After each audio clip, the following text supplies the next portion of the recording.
అక్కడ Alluri Sitaramaraju డిస్ట్రిక్ట్లోనే OSD రంపచోడవరంగా work చేశాను. So ట్రాన్స్ఫర్స్లో ఇప్పుడు ఇది ఫస్ట్ డిస్ట్రిక్ట్ నాకు. సో బేసిక్గా మనకి ఛాన్స్ ఇచ్చిన గవర్నమెంట్కి అండ్ సీఎం సార్కి అండ్ డిప్యూటీ సీఎం సార్కి అండ్ డీజీపీ సార్కి అండ్ సీనియర్ ఆఫీసర్స్కి I really thank them. And మనకి గవర్నమెంట్ పరంగా ఏవైతే ప్రయారిటీస్ ఉన్నాయో మనకి ఉమెన్ సేఫ్టీకి సంబంధించి కావచ్చు, చిల్డ్రన్ సేఫ్టీకి సంబంధించి కావచ్చు, అండ్ ఎన్ఫోర్స్మెంట్లో మనకి గాంజా ఇష్యూస్ ఏవైతే ఉన్నాయో కావచ్చు వాటిపైన మనం 100% ఫోకస్ చేస్తాము.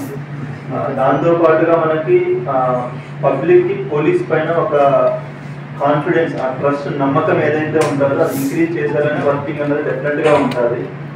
అండ్ ఈ డిస్ట్రిక్ట్ సంబంధించి ఇంకా ఫర్దర్గా ఒకసారి టీంతో మొత్తం నేను మాట్లాడాలి ఇక్కడున్న ఆఫీసర్స్తో. సో ఇక్కడున్న సిచ్యువేషన్ ఒకసారి అనాలిసిస్ చేసుకున్న తర్వాత డీటెయిల్గా మళ్ళీ మీతో మాట్లాడడం జరుగుతుంది. ఎందుకంటే ఇది ఫస్ట్ డే కాబట్టి ఇక్కడ ఇష్యూస్ ఏమున్నాయి ఏమన్నది నేను కూడా ఒకసారి తెలుసుకోవాలి. అండ్ పబ్లిక్కి, మీడియాకి అందరికీ రిక్వెస్ట్ ఏంటంటే, సో మీరు డెఫినెట్గా ఏ ఇష్యూ ఉన్నా కూడా అప్రోచ్ అవ్వచ్చు. డైరెక్ట్గా ఎస్పీ ఆఫీస్కి నన్ను ఎవరినైనా అప్రోచ్ అవ్వచ్చు. ఎటువంటి ప్రాబ్లం ఏం అవసరం లేదు. మీరు మాకు ఇష్యూస్ని కానీ ఏదైనా కానీ మీరు మాకు చెప్తే దానికి అడ్రస్ చేయడానికి 100% ట్రై చేస్తాం. జిల్లాలో ముఖ్యంగా గంజాయి సార్, మా ఒరిస్సా బార్డర్ ఉంది.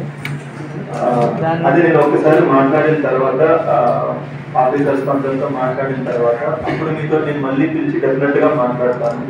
సో అప్పుడు మీరు మనకి చెప్తే నాకు కొంచెం అర్థమవుతుంది. అండ్ మీకు కూడా నేను ఏదన్నా ఉన్నప్పుడు నేను ఆన్సర్ ఇవ్వగలను. ఎందుకంటే ఇష్యూ ఏంటో తెలియకుండా మనకి డీటెయిల్గా ఇప్పుడే సొల్యూషన్ ఇచ్చేస్తే అది బాగోదు.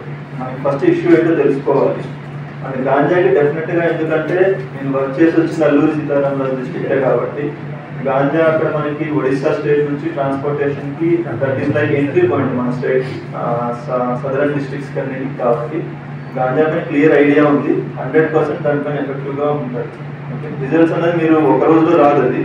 సో మీరే ఫ్యూచర్లో ఇంప్రూవ్మెంట్స్ అనేది చూస్తారు, డెఫినెట్గా చూస్తారు.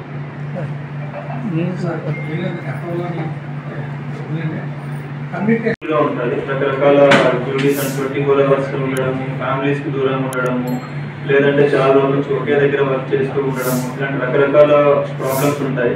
100% వాళ్ళ వెల్ఫేర్కి మనము మన సైడ్ నుంచి, డిపిఓ సైడ్ నుంచి అండ్ సీనియర్ ఆఫీసర్స్ దగ్గర నుంచి ఎంత సపోర్ట్ చేయగలమో దానికి మించే చేస్తాము.